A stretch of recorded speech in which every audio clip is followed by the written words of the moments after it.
Welcome to the Planet B podcast, where truth, transformation, and faith converge. Join us as we flip the script on ecological despair, guided by Dr. Sailesh Rao's vision for a compassionate, rewilded vegan world. Let's begin the journey to the greatest transformation in human history. Hello, everyone, and welcome to episode 19 of the Planet B podcast. Today, we'll continue our deep dive from climate heating to climate healing. Dr. Rao, thank you for joining us once again. Thank you.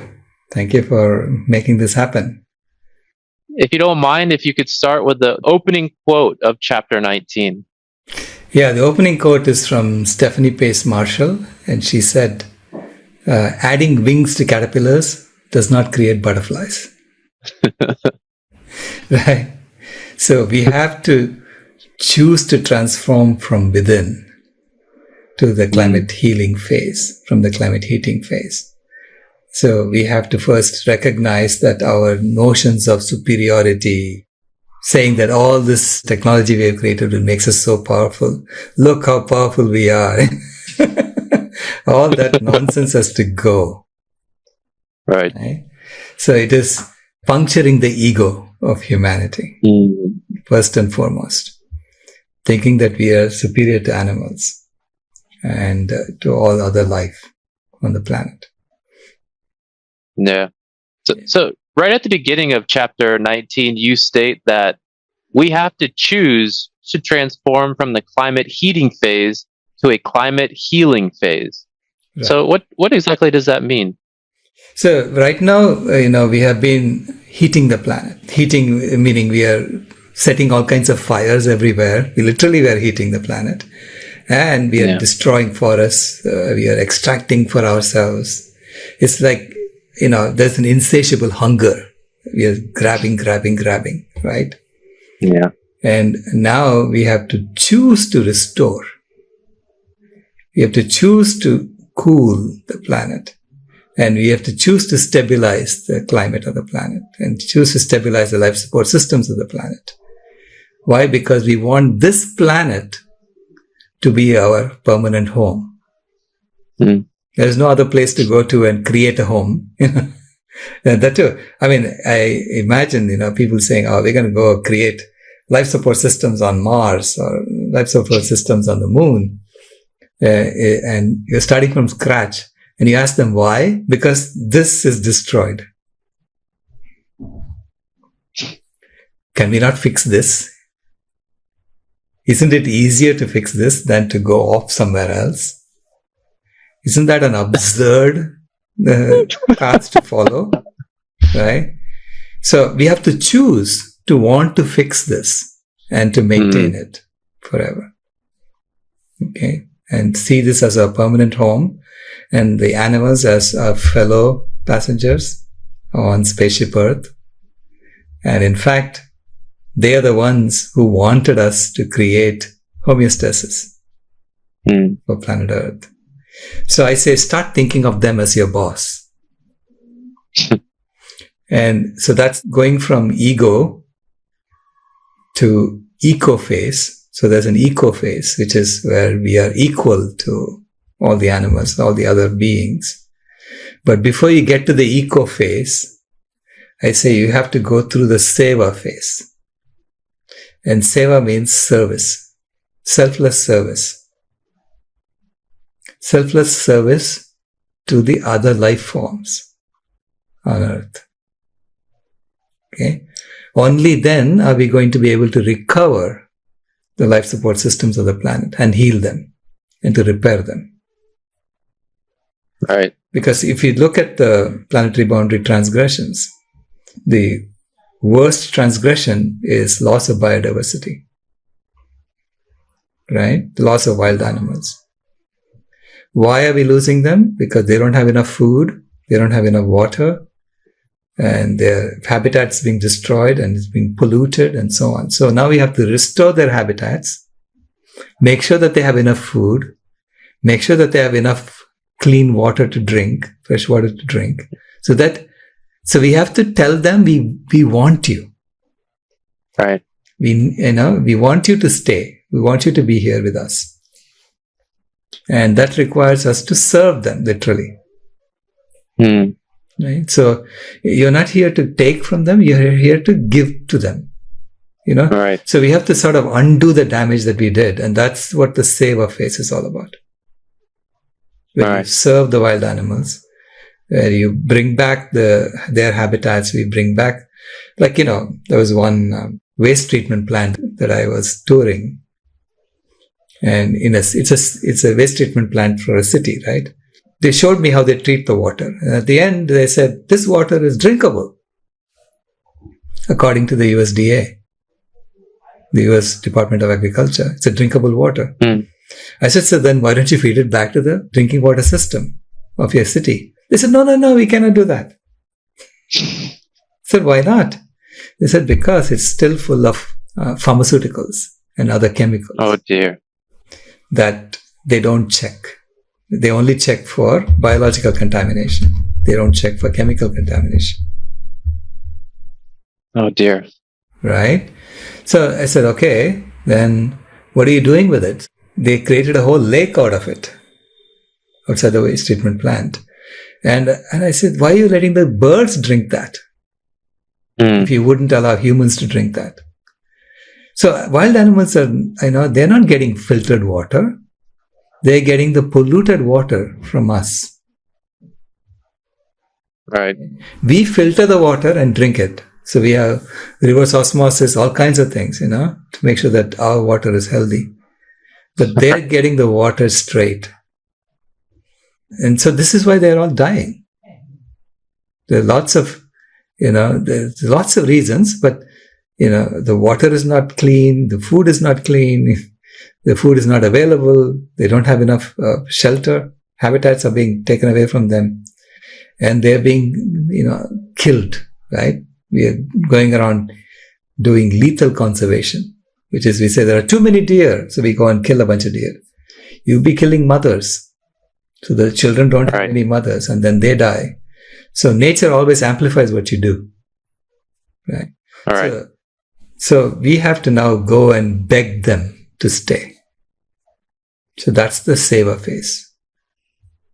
And that's what you see happening in places like Sadhana Forest. Sadhana Forest, they're not growing any food for human beings. Because it's intended for wild animals. We are there to serve the wild animals.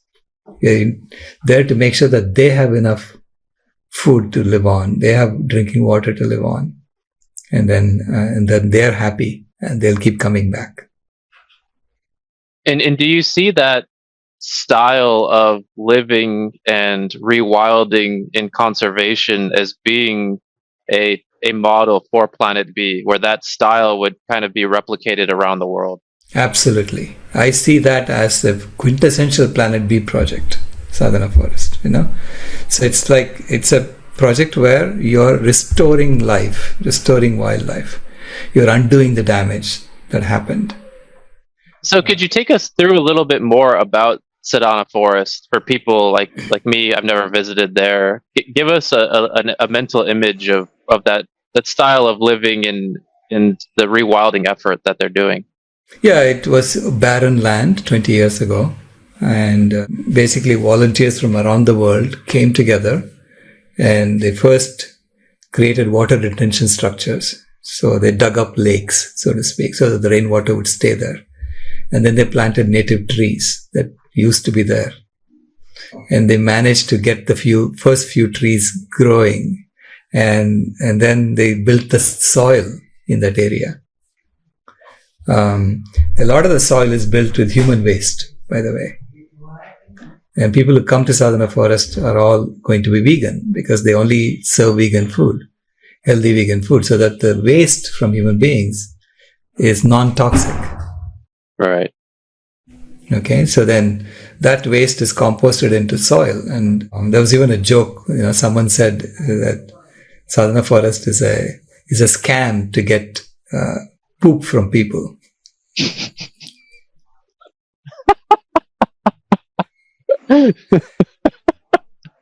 right? So because that's what they're doing, they're converting that into soil. It takes about a year for it to compost and become soil, human waste. And that soil is used in restoring the forest. It sounds like the elephants and the jackfruit. Absolutely. Yeah, it's the same thing. I'm imagining, when you have Sadhana forests like that in other places, like now they're doing it in Meghalaya, and there are 3 centers in Meghalaya. And Meghalaya used to be full of forests. And then they discovered that there is coal there. So they went and destroyed the forest to dig out the coal. Mm. And now we are trying to restore the forest that used to be there, right? It's the same kind of work that needs to be done there as well. And so it's a project in which the wild animals are the ones you're serving. Mm. Right? They're not there to serve us. We are there to serve them. So the people who live in Sadhana forest, they're not expecting luxury accommodations. So it's a comfortable place that you can sleep in, and it's got a nice kitchen where you can work together, and it's a community kitchen, and all the meals are eaten together. But the objective is to restore the forest. That's why they're there. Right? And people come and go. Some people come and stay for a couple of years. There are people who have been there for a long time too. But a lot of people come and go. They stay for a month, couple of months, and they volunteer. Whatever skills you have, you can bring them and you deploy them for that purpose. So I imagine sadhana forests around the world. Right, similar sadhana forests where you're restoring your local forests or your local mangroves or your local prairies that used to be there. So trying to restore the original ecosystems that used to be there so that the Earth's life support systems become stable again. And what we see is over the 20 years of Sedana forests, it went from barren land, and now 20 years later, what does it look like and how has it changed? It's lush green, and it's a great place to go live in, to stay in. You immediately feel connected when you go there. I walk around barefoot everywhere. It has Wi-Fi, so it has connectivity, so it has internet. So, and it has solar panels for collecting energy from the sun, and batteries so that you can have some energy at night as well. It's not a luxury accommodation for people to put their feet up and expect things to get done. You are there to help get things done. So think of yourself as firefighters for the planet. You're putting out the fire for the planet. Firefighters are not expecting, to live in a big mansion in between their bucket brigade duties. Yeah. And then the animals you mentioned as well. So from barren land, the forest has returned, lush green has returned in 20 years. Have the animals come back as well? Yeah, some animals have come back. You see a lot of birds have come back. Some of the wild animals, wild pigs have come back. But some of the predators have not come back yet. So yeah, it's a process, right? So you have to bring back the predators. So you create this balance.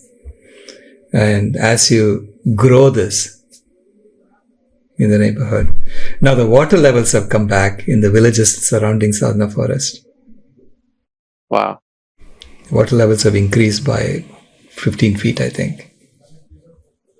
So it's incredible what can happen in 20 years when you have this small dedicated group that is just focused on this rewilding effort. And then if you were to multiply that around the world, it's incredible how fast we could restore the ecosystems of this planet using this Planet B systems approach.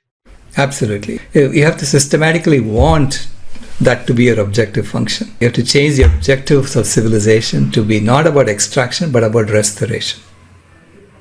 All right. So we'll go into how you would do this systematically, in the following chapters.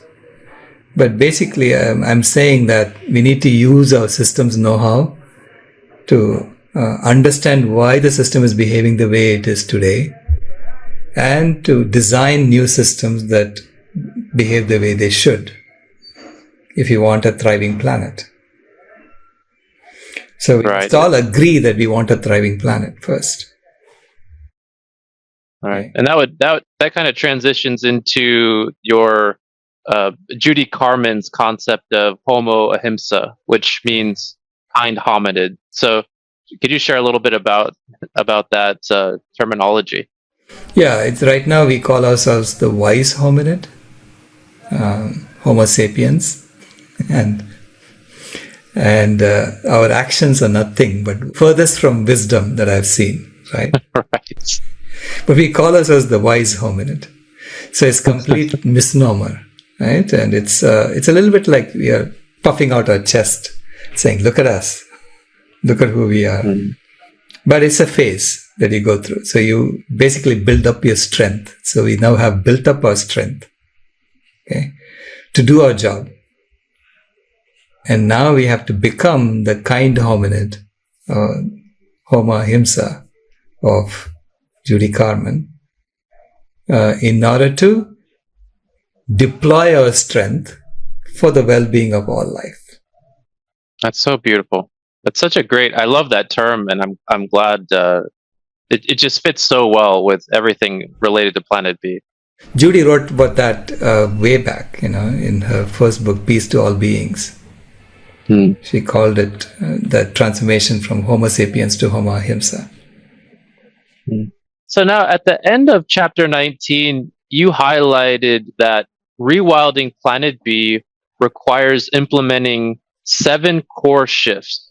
Mm-hmm. So if you don't mind, we could go through these one by one. So core shift number 1 was to go from speciesism, colonialism, racism, ableism, and patriarchy to veganism and radical sacredness. So could you just share a little bit about that? Correct. Yeah. We have all these isms in our system. It's all about saying who is better than who. And speciesism meaning, humans are better than all the other animals. Yeah, so human life is worth infinitely more than all other life. Right? So silly. So that's the kind of valuation that we do on nature. Okay. I even disagree with putting value on nature. Nature is worth $7 trillion or whatever it is. Then you figure, so silly. I can't. Yeah, it's incredible. It makes so much sense too when you say it like that. Yeah. So it has to be radical sacredness. So radical sacredness meaning nature is priceless. There is no way you can put price on it. Okay. So don't even think about it. And you have to have that built into the system, this idea of radical sacredness. And all the other isms like, racism, colonialism, and patriarchy. It's all about seeing the other as different from us, and the other is always inferior to us. Right. Okay. So there is a privileged class and an underprivileged class. That's how we do this, right? Across. And then we treat the underprivileged class as if they were objects. We see them as body parts instead of individuals, So that's the kind of isms that we have in the current system. I'm saying we have to, our minds have to change, that we don't see that anymore. Right. And we have to see, all life as sacred. And veganism meaning we don't exploit them for any purpose whatsoever. That is so true. That's exactly where we need to go. Core shift number 2 is going away from a mindset of scarcity and moving towards a mindset of abundance. Correct. Yeah. So, and it's coded in the currency mechanism, the mindset of scarcity. So the system on planet A begins by telling you that it's a scarce world we are in. Right. Right. Right. And I have some money. If you do what I tell you, then I will let you have some abundance, right? And so people figure out how to get money for themselves. And then they try to hoard it and keep it to themselves. And then they get scammed out of it. And it's this whole game, right? Yeah. That's the mindset of scarcity that drives us in this current system. So we have to have that mindset of abundance, meaning you are constantly being generous. Why? Because you know that there is more coming your way. So true.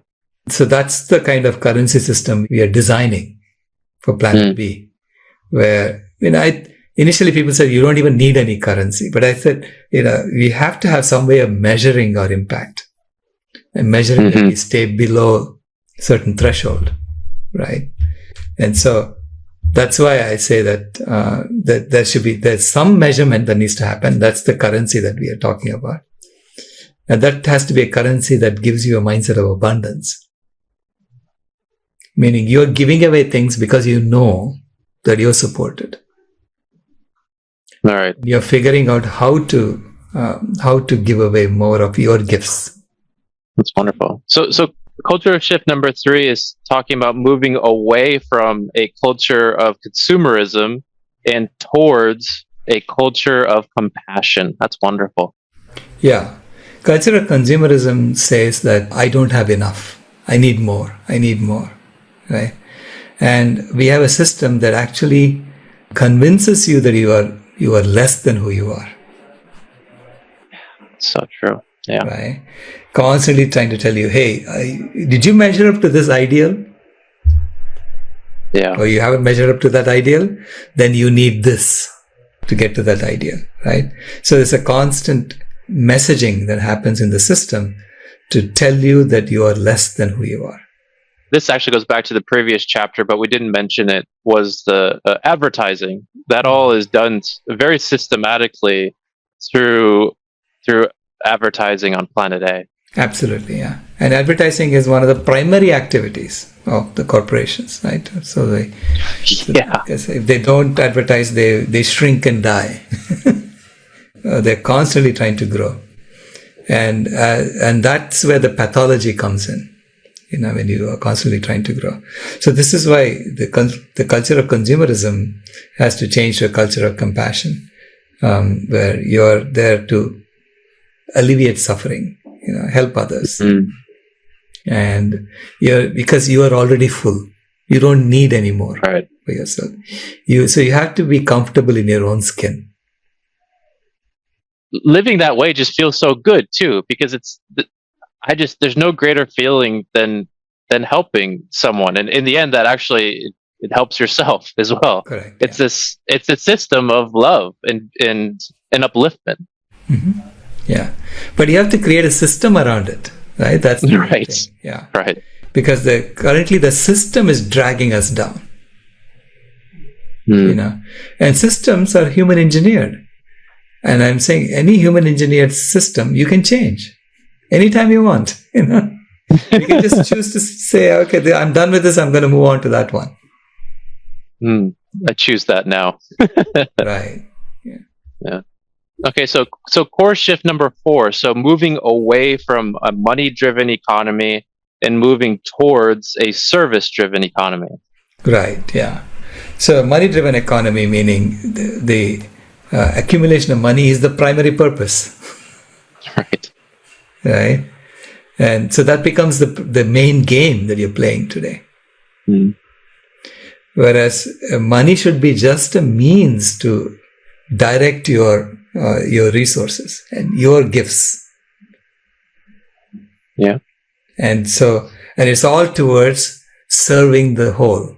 To serve the whole, you realize there are certain things that need to get done. And then you ask people, who wants to give their gifts for this? Right. And that's how resources get allocated. Right now it's all about serving one or two people, right? A few people.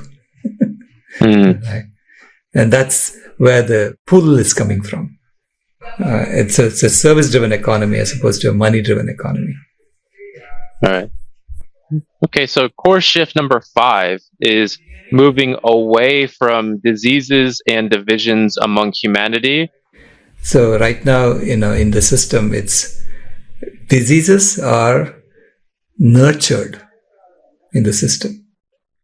And I'll give you examples, of how that happens. You're taught in schools to eat the wrong foods so that you will grow up to be a diabetes patient or a heart disease patient. So, and you are also, as a child, you're given candy at eye level in supermarkets. So everyone is trying to con you into getting addicted to eating bad foods. Okay.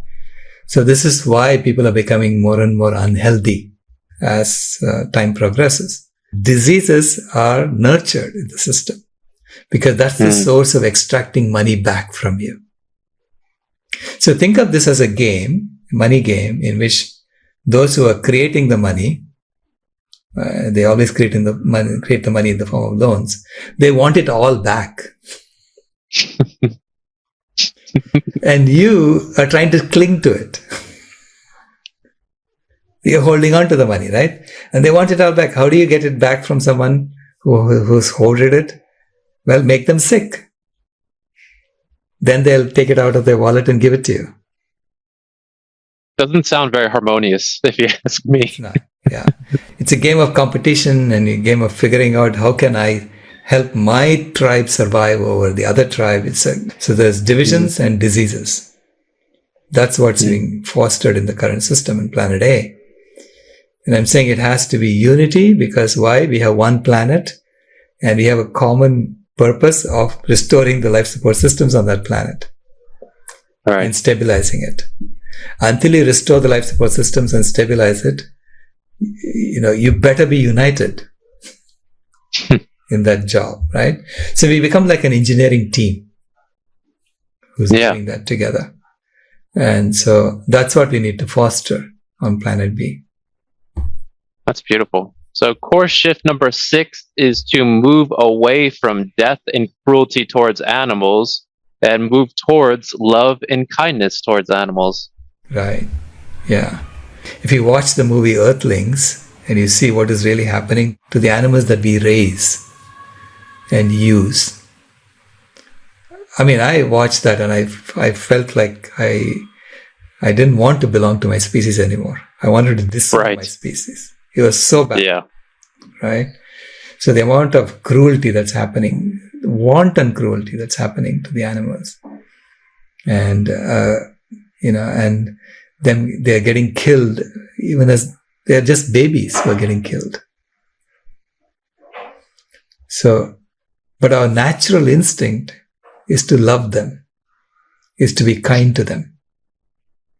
And I want that to become normalized, right? That's what needs to be normalized on planet B. So there is nothing happening behind closed doors that you have to hide from children. Hide from, in fact, nowadays we have to hide them from adults as well, because adults would be horrified if they saw that movie. Yes.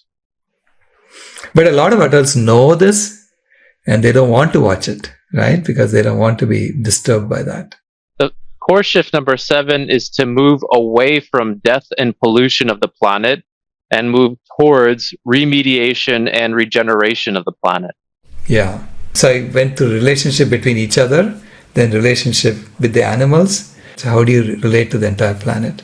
Right now we see the planet as objects that we can exploit we can extract for money, for making money. So there's destruction and pollution of the planet that happens. So we see the planet as a bunch of resources that we can extract for making money. And then the waste from our industrial processes, we can throw it away. And the planet will somehow figure it out. Right? And the planet is now saying, I cannot handle this level of pollution. And I'm marinating in it, and I may die, and if I die, I'm going to take it down with me. Right. So we have to, the last step of changing from destruction and pollution to regeneration and remediation is essential for us to continue living on this planet. So that's the course. That's the last step that needs to happen. Course shift. All right. So Dr. Rao, I want to just add this question at the end because I think it's something that all of us as vegans we deal with, and it's a challenge for us. Is we interact with a lot of people that want to keep their heads in the sand. Like you mentioned how a lot of people, they don't want to watch Earthlings, and in a way they don't want to know the truth. So what's the best way to deal with some of these challenging situations that we face? Well, deal with them with compassion. Know that, they are scared. And it is frightening what's happening. Right? It's frightening. But we have the ones who have the good news. So true. Good news is that there is a way out. And it's a way out that's based on science. So we can show that systematically we can reverse this. There is a path forward. And that it's part of something much, much larger. Okay? Yeah. The earth has been in charge. So we have to tell that story. The earth has been in charge, and she has done this through us. She has created homeostasis for herself. Whether we like it or not, she's going to have, either she's going to have homeostasis for herself, or she's going to die with all of us dying with her, right? So she's going to die trying. Is there any final message you'd like to share as we wrap up chapter 19, from climate heating to climate healing? It's an inevitable transformation that we are going to undertake sooner or later. And I say, the sooner we do it, the easier it will be for us. And so please come along as quickly as possible. You have no time to lose. Wonderful. Thank you so much, Dr. Rao. This has been episode 19 of the Planet B podcast. And thank you all so much for joining us. Episode 20 will be the core values transformation. Thank you all and have a wonderful day. We'll see you again. Bye. This has been a podcast from Planet B, where dinner doesn't involve denial. If you haven't moved here yet, we thank you for visiting.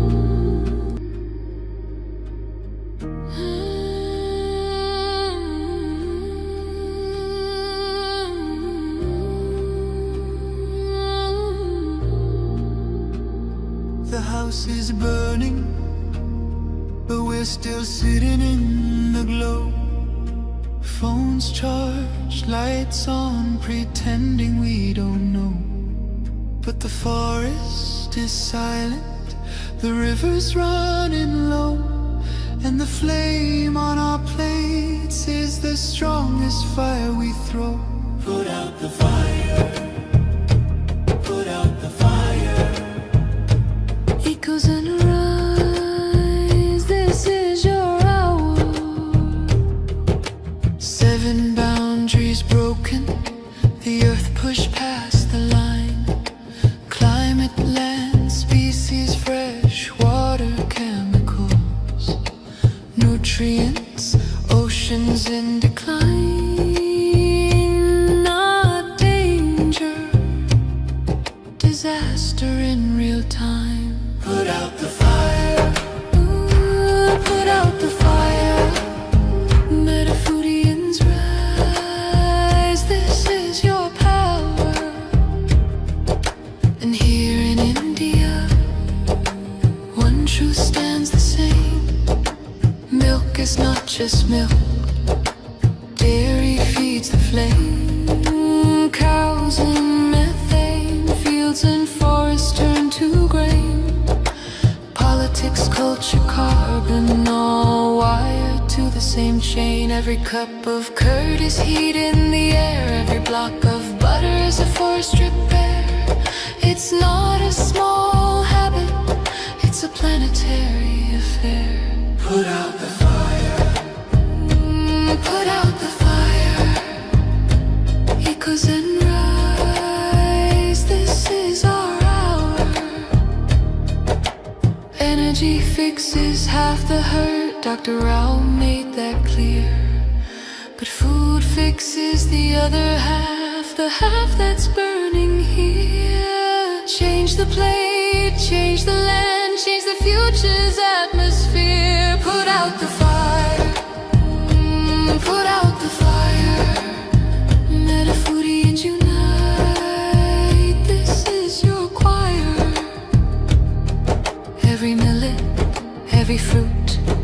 Every sapsea, every beam is water on the wildfire of a world we've never seen. Every oil-free bite is a river turning clean. This is not perfection, it's direction, not pressure but protection. A week of choices can cool a generation.